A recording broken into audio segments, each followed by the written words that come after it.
cooler over the next few days. Today we've seen Brian. temperatures up to 21 degrees, especially where the sun has come out. But towards the northwest of the UK, this cloud has been thick enough to bring with it some outbreaks of rain, and we're going to see that rain moving its way southeastwards over the next few days. This is the picture, though, as we head into this evening. We're going to find the cloud that's been developing across England and Wales, largely tending to break up, but the cloud is continuing to thicken in Scotland and Northern Ireland, and here we're going to find some rain. The rain's going to be heaviest over the hills in the west of Scotland. Some heavy rain potentially, though, across Northern Ireland. England and Wales are likely to be dry. It's going to be cooler across more southern parts of the UK. Temperatures in rural areas could slip away to around 7 or 8 degrees. But heading into tomorrow, we've got a wet start for Scotland and Northern Ireland. We should see some late sunshine here as the rain just gradually pushes its way down into Northern England. Heavier rain in Cumbria, some wetter weather working its way into parts of Wales. But ahead of that rain, we're going to find some spells of sunshine again, still quite warm air and temperatures reaching 20 or 21 degrees. After the rain, it's cooler in the northwest.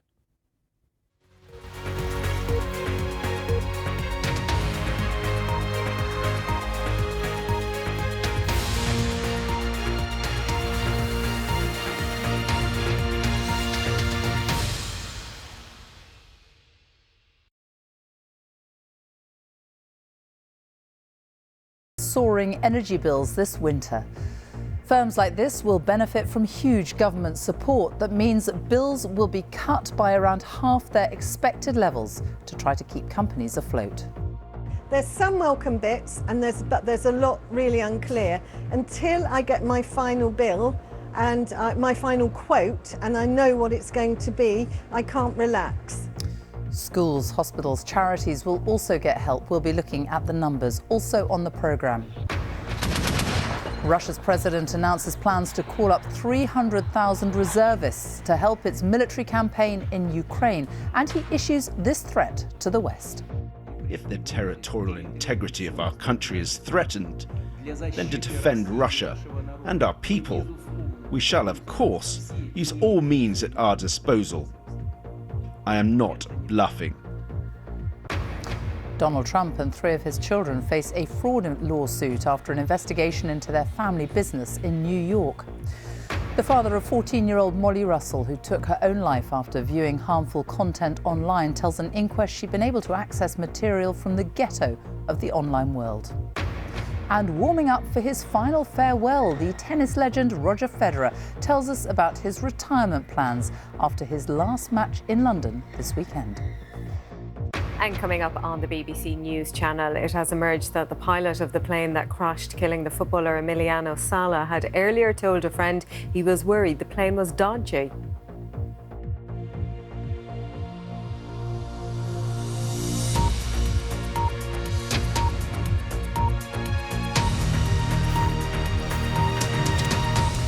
Good evening and welcome to the BBC News at 6. The government has announced a multi-billion-pound support package for businesses this winter, which will almost halve the amount they would have paid for their energy bills. Gas and electricity prices for companies will be capped for 6 months in an attempt to stop them from going bust. Hospitals, schools and places like community halls and churches will also receive the support. The plans are on top of the £150 billion already announced to help households with their bills for 2 years. Industry groups have welcomed today's package, though warned that further help may be needed after the winter. Our business editor, Simon Jack, has more. Red-hot energy prices have threatened to have a chilling effect on the UK economy. Today, businesses and other non-domestic users got details of a 6-month cut in wholesale energy costs this winter. Annette Dolan says she welcomes a cut in the wholesale part of her bill, but wants more clarity on other uncapped charges. There's some welcome bits, but there's a lot really unclear. Until I get my final bill and my final quote and I know what it's going to be, I can't relax. It's really worrying. So how's this going to work? Well, the government will cap the wholesale price of gas and electricity from October the 1st to March the 31st next year. For example, prices for electricity are expected to be around £600 per unit this winter. A cap of £211 will be applied. The government will fund the difference, with a similar discount for gas. Other costs, like standing charges, aren't capped, but the government hopes it could mean final bills are roughly half what they would have been this winter. The programme will be reviewed in January to assess which sectors need extended support beyond April. We've got 5,000 staff. The Prime Minister has already hinted that hospitality may qualify for that, which would be welcomed by pub owners like Fuller's. I think this was looking very bad for the hospitality sector overall, and I've already seen pubs and restaurants start to close midweek and close down permanently. I think this will be a lifeline for so many businesses to enable them to battle through the autumn and the winter period. Now what we need to make sure is that the consumer still comes out. The government's plan to avert a nasty recession had two parts. The first 2 weeks ago, hold down household bills so people's disposable income isn't totally wiped out. And part two today, make sure businesses don't have to close down and lay off staff from their own crippling energy bills. But there's no such thing as a free lunch. The combination of those two packages could present future taxpayers with a bill easily in excess of £100 billion. The government insists this is a simple, speedy and significant response that can be altered as required. What we needed now, immediately, quickly, was something simple that would give people confidence through the winter.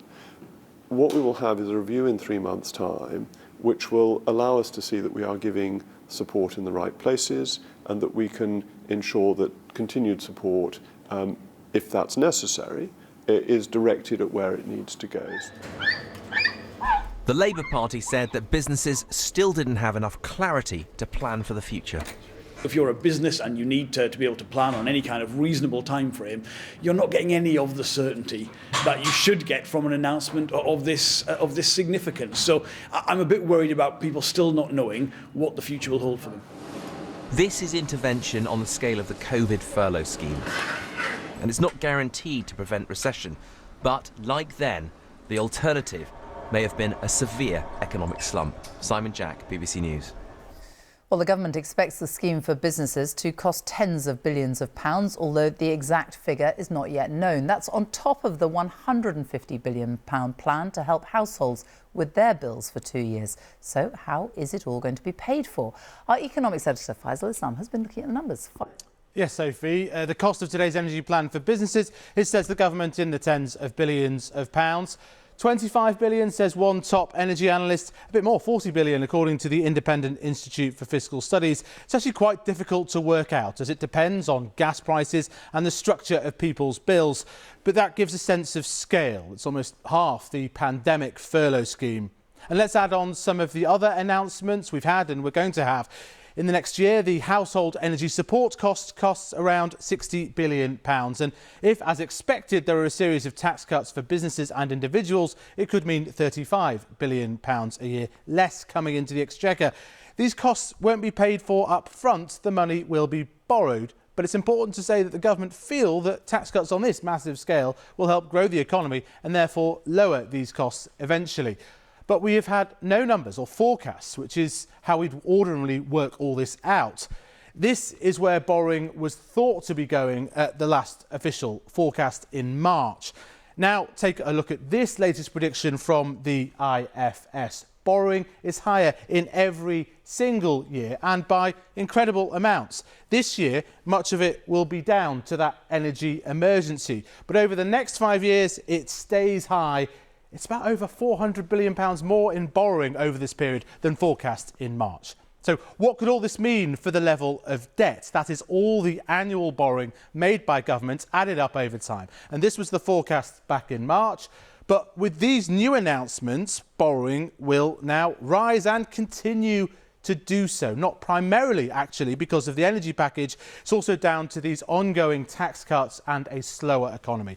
And all this comes at a time when the interest rate on government borrowing has trebled. So the hope is that in the next year, this funds businesses and households to avoid a major recession, and beyond, that the government thinks it can grow the economy much faster. Either way, it's forecast to borrow hundreds of billions of pounds more in the coming years as a result. Sophie. Faisal, thank you. And there's more on that, updates, news and analysis on BBC News Online. That's bbc.co.uk/news. You can also access it by using the BBC News app. Russia's President Vladimir Putin has announced a partial mobilization of military reservists. Up to 300,000 could be called up to fight in Ukraine, the first mobilization of civilians since World War II. Russia has been losing ground in eastern Ukraine in recent weeks as Ukrainian troops recapture some parts that have been in Russian hands for months. In his televised address this morning, President Putin accused the West of occupying Ukraine and engaging in nuclear blackmail before threatening to use nuclear weapons. Russia editor Steve Rosenberg reports from Moscow. Under pressure in Ukraine, Russia's president has chosen the path that is most familiar to him: escalation. To defend our motherland, its sovereignty and territorial integrity, for the security of our people and on the liberated territories, it is necessary to support the proposal of the Defence Ministry and Chief of General Staff to announce a partial mobilization of military reservists. 7 months after invading Ukraine, the Kremlin is calling up 300,000 reservists to support what it still calls the special military operation. And from Russia's commander-in-chief, this threat to the West. Our country, too, has different weapons of destruction. In some cases, they are more modern than those of NATO. If the territorial integrity of our country is threatened, then to defend Russia and our people, we shall, of course, use all means at our disposal. I am not bluffing. So why the threat, and why now? Well, in a few days' time, the Kremlin will try to annex a whole swathe of Ukrainian territory. Vladimir Putin's saber-rattling sends a message to Ukraine and to the West: don't attack, don't try to take those areas back. As news of mobilization spread, there were reports that flights out of Russia were selling out fast, amid concern that men of fighting age would soon not be allowed to leave the country. I'm worried this is just the start, Sergei tells me, and that there could be full mobilization. But Margarita says that if our leaders demand this, we must do our duty. I trust Putin 100%. Later, the president met his defense minister. They've decided on mobilization because they're short of troops. So short that in prison camps across Russia, this mercenary chief, a close Putin ally, has been recruiting inmates to fight in Ukraine, promising them their freedom if they serve 6 months with his group, Wagner, and survive. When Vilena went to visit her husband in prison a few days ago, she was told the husband, a convicted murderer, wasn't there. I said, "What do you mean, not here? He's been here for 13 years and suddenly he's gone?" They told me they had no more information. A few days later, he called me from a Ukrainian number. I know for sure that my husband is in Ukraine. Even if he agreed to go there, he was sent illegally. Sending convicts into combat is against the law. Now, Vladimir Putin will send reservists to Ukraine. This was his invasion. This is his war with the West. And he's determined not to be defeated. Steve Rosenberg, BBC News, Moscow. This afternoon, President Biden called the conflict in Ukraine a brutal, needless war and said it was chosen by one man. So how will the rest of the world respond? Our diplomatic correspondent James Landell is here to tell us. James. Sophie, earlier this month, Ukraine launched a counter-offensive against Russian forces, and it's been successful. Ukrainian troops have taken back some territory. You can see that Russian forces have been pushed back here in the south, near Kherson, but more significantly, if you look at the purple, up at Kharkiv region. And it's thought that this is what's prompted President Putin's escalation. Now, part of that is to stage so-called referendums in these 4 occupied parts of Ukraine, the flashing bits there, where people will be asked if they want to join Russia. And the idea is that if these regions are annexed by Moscow, then that would allow President Putin to claim that any further Ukrainian offensive would be an attack on Russia itself. Now, that's not an argument the West will accept. The Kremlin is organizing a sham referenda to try to annex parts of Ukraine, an extremely significant violation of the UN Charter. This war is about extinguishing Ukraine's right to exist as a state, plain and simple. Now, the second part of the escalation is Mr. Putin's hint that he might be ready to use short-range battlefield nuclear weapons, saying he would use all means at his disposal to protect Russia's territorial integrity. But how credible is that threat? I think Russian nuclear use on the battlefield in Ukraine is pretty unlikely. Although it's a worrying prospect, it would be a really significant number of weapons that would be required to materially alter the balance of forces. And fundamentally, such a large use would spread radiation not only over Ukraine but into Russia as well. And it would also alienate Russia's few remaining allies. Now, what's clear is that Russian forces are suffering losses, and Mr. Putin might just be wanting to buy some time as winter comes and the energy crisis bites. But there's no sign yet of Western or Ukrainian resolve weakening, even in the face of these new threats. Sophie. James, thank you. Well, let's go live to New York now, because the Prime Minister, Liz Truss, who's also at the United Nations General Assembly, has just announced that 5 British nationals being held in Ukraine have been released. Our political editor, Chris Mason, is there. What more can you tell us? So a statement in just the last couple of minutes from Liz Truss, in which she says hugely welcome news that 5 British nationals, as you say, held by Russian-backed proxies, as she describes them, in eastern Ukraine, are being safely returned, ending months of uncertainty and suffering for them and their families. And the statement goes on, I thank President Zelensky of Ukraine for his efforts to secure the release of these detainees, and also Saudi Arabia for their assistance. Russia must end the ruthless exploitation of prisoners of war and civilian detainees for political ends. So welcome news for Britain and for the new Prime Minister, who arrived here at the United Nations just a couple of minutes ago for her next big meeting, that with President Biden, which should be getting underway in the next couple of minutes, at a gathering that is dominated by the war in Ukraine for its obvious international and diplomatic ramifications, and, as we've been reporting in the last 10 minutes or so, its domestic implications too, where lots of world leaders are having to make big, tough and expensive domestic decisions to prop up businesses and households faced with this colossal rise in energy bills. There is some optimism here that President Putin is in a weak position, but also a fear that that weak position, him backed into a corner, may provoke him into a kind of reaction that the world would not want to see. So conversation here is still dominated by Ukraine, but good news as far as those prisoners are concerned. Chris Mason, our political editor in New York, thank you. The time is just after 6:15, our top story this evening. Energy bills for businesses will be cut by up to half their expected level this winter as part of a huge government support package.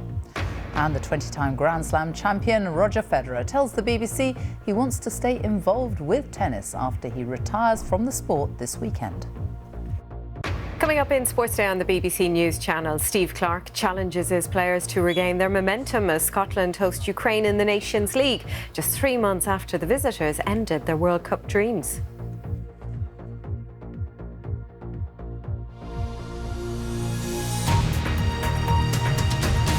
A baby is born every 54 seconds in England. The vast majority of them arrive safely. But when serious problems do occur, the impact can be devastating. The NHS in England expects to pay £8 billion in compensation for mothers and babies who were harmed or who died during childbirth last year. The BBC has looked at the official statistics and found that more than half of maternity units in England fail to consistently meet safety standards. And the health regulator says 7% of maternity units pose a high risk of avoidable harm. Despite attempts to transform maternity care, the figures are slightly worse than a few years ago. Our health correspondent Catherine Burns has this report, and a warning: you may find parts of it distressing. She was my best friend, Lucy. I lost that. Everything changed when Lucy was 22. We used to have fun, we had banter. She always looked out for me. Now all her family wants is to have a proper conversation with her. Lucy, I've got your feed. Yeah. Gonna put your feed on? Yeah. This is life for Lucy now. She can't talk or walk. Feed time. She needs 24-hour support. Her sister Zoe leads her team of carers. She also helps bring up Lucy's daughter Millie, who's 8 now. The problem started just after Lucy gave birth to her. She had Millie, they put her onto her chest, and within a few seconds, Lucy said to me, just take her mum. And I could see her going. That was the last thing Lucy said before she lost a huge amount of blood. Shall we sing your song? Yeah. Lucy, Lucy, Lucy, Lucy. In surgery, she was wrongly given an epidural, meaning she was awake. Her body couldn't cope with this and the bleeding. Her heart stopped, her brain was starved of oxygen, and she's been left with severe brain damage. Your life has been totally transformed by this, hasn't it? You were just 19 when this happened. Yes, I was a bit of a kid. I had to grow up because I had to bring Millie up. Lucy's story shows the human cost of when a birth goes wrong, but there's a financial one too. The family receives payments from the NHS for Lucy's care. Compensation is nothing to me. I would have still liked Lucy normal and carry on my life as it was. Have an happy life. One baby is born every 54 seconds in England, and the vast majority do arrive safely. I'm happy because I've got my little boy in my arms. That's the most important thing. There were almost 600,000 births in England last year. A small number, just over 1,200, ended in compensation claims. That's 12% of all cases made against the NHS in England. But maternity mistakes are expensive, so the NHS expects this area to account for 60% of the money it will end up paying out for problems that happened last year, which means those claims will, over time, come to almost £8 billion. To give you an idea of what that £8 billion could be worth, it's about 4 times the annual salary of all maternity doctors, nurses and midwives in England. If we invest in maternity services now, then the compensation costs will go down.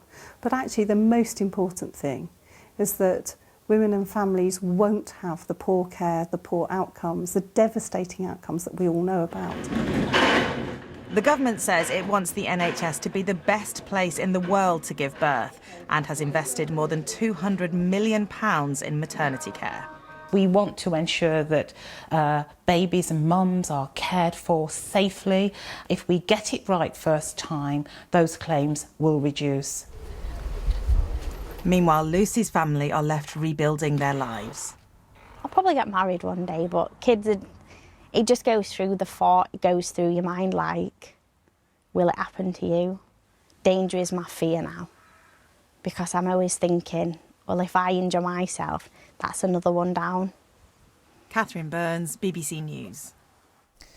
Donald Trump and 3 of his adult children have been accused of fraud by the state of New York. The lawsuit alleges that the Trump Organization engaged in numerous acts of fraud and misrepresentation between 2011 and 2021. The former president has denied any wrongdoing. Our North America editor Sarah Smith is in New York. Sarah. Yeah, the New York Attorney General is accusing Donald Trump, along with Donald Jr., Ivanka and Eric Trump, of falsely exaggerating how much he was worth by billions of dollars in order to persuade banks to lend them money at preferential rates and to reduce taxes. Claiming you have money you do not have is not the art of the deal, she said, it's the art of the steal. For instance, Donald Trump is accused of claiming that his Manhattan apartment was worth way more than it actually was by billions of dollars, by claiming it was actually 3 times the size it really is. Now, Donald Trump has responded already on social media, accusing the New York Attorney General of a racist witch hunt and saying that she's got her own political agenda. Well, he was actually interviewed by investigators in this case a few weeks ago, and at that, he refused to answer questions, invoking his right not to answer more than 400 times. This case is a civil suit. That means there can't be any jail sentences as a result of it. But the Attorney General says she believes she has got evidence that both state and federal laws have also been violated. Sarah Smith, thank you. The father of Molly Russell, the 14-year-old who took her own life 5 years ago after being exposed to harmful content online, has told an inquest into her death that he was shocked when he discovered what she'd been looking at. He said it was only after her death that he realised she'd been accessing large numbers of disturbing posts concerning anxiety, depression, self-harm and suicide. Our correspondent Angus Crawford, who first told Molly's story, has been at the inquest in North London. Angus. For the first time, the hearing was shown some of the actual content of Molly's social media accounts, described in court as a world of despair. Also revealed was a secret Twitter account we've known about for the last 2 years. The family are happy for us to share it, but you may, and I say this as a warning, find some of this report distressing. They were words Molly's family were never meant to see. Some of them are so painful to read. We just wish we'd been able to help her. June 2017, 6 months before she died. And she wrote, "It sucks when you want to cry, but you just sit there doing nothing." She also wrote, how can you tell the people you love that you want to die? At times, her mood did lift. She followed celebrities like Ariana Grande, and she loved Harry Potter. But then her worries and insecurities would seem to overwhelm her. My mind has been full of suicidal thoughts for a while, but reading Harry Potter and the world you created is my escape. She enacted J.K. Rowling. In a way, Molly does seem to have been asking for help. But Ian says she was just shouting into the ether. None of the celebrities she tweeted messaged her back. Of course they didn't. How could they have noticed her amongst their millions of followers? Celebrities like an American influencer called Salise Rose. Molly idolised her and messaged repeatedly. "I don't want to be in this world anymore," Molly wrote. "I kind of want to die." Louisa runs children's mental health charity Beyond. It's a clear call for help. It's a clear call for support. She's saying that she needs help. But she's seeing it into this kind of vacuous void. But the reality is that social media can't respond. It's not equipped. It's really sad. Salise Rose didn't want to be interviewed, but she did send us this video message. "I'm sad that I didn't know her before she even did what she did. I wish I knew her so I could have called her and been like, hey, don't do this, like things get better." It's November 2017 and Molly writes her final message. And Molly tweeted to Salise Rose, "Happy birthday, have an amazing day." That evening, I really don't know that she was thinking that she wouldn't be there the next morning. All I would say is, if you're in a place, a horrible, low place where you actually want to end your life, please reach out to those people that you love, because they would so much rather you did. Angus Crawford, BBC News. If you've been affected by any of the issues raised in that story, you can find help and support from organisations listed at bbc.co.uk/actionline. Roger Federer, the 20-time Grand Slam champion, is waving goodbye to top-level tennis this weekend at the Laver Cup in London. It's a Europe versus the world event where he's hoping to play doubles with his great rival Rafa Nadal. But Federer says he won't be disappearing completely. He wants to stay involved with tennis in some form. He's been speaking to our sports news correspondent, Laura Scott. After 24 years and 20 Grand Slams, Roger Federer is facing the end of a career he said he could never have dreamt of. On Friday night, he'll take to the court for one final doubles match and said playing alongside his oldest rival, Rafael Nadal, would be a fitting finale. I think it could be quite a unique situation. If it were to happen for that reason, it would be great. I don't know if it's going to happen, but I think it could be obviously a special moment. Federer said he's most proud of his longevity and had hoped his career might go on forever. But at 41, Father Time has finally caught up with him. Having not played since last year's Wimbledon, he took up and a scan a few days later left him no option but to retire, just weeks after the tennis world waved goodbye to another great, Serena Williams. It's interesting that we're almost the same age, or basically the same age, and retiring within weeks from one another. And she's had the most incredible career as well. For me personally, it's been also a tough decision, but at the same time also one that I could see coming for a number of years now. Having initially felt scared to face the music, Federer says he's now at peace with his decision, but knows gracing the court one final time in front of his fans will be emotional. A few weeks ago I could almost not bear the thought of how it was going to be once I stand out on court. Now I almost feel like I'm looking forward to going through that. With retirement comes reflection, eulogies of his balletic artistry and featherlight flair. But Federer doesn't want his final farewell to be one of sadness. He's hoping to bow out with a party. Laura Scott, BBC News.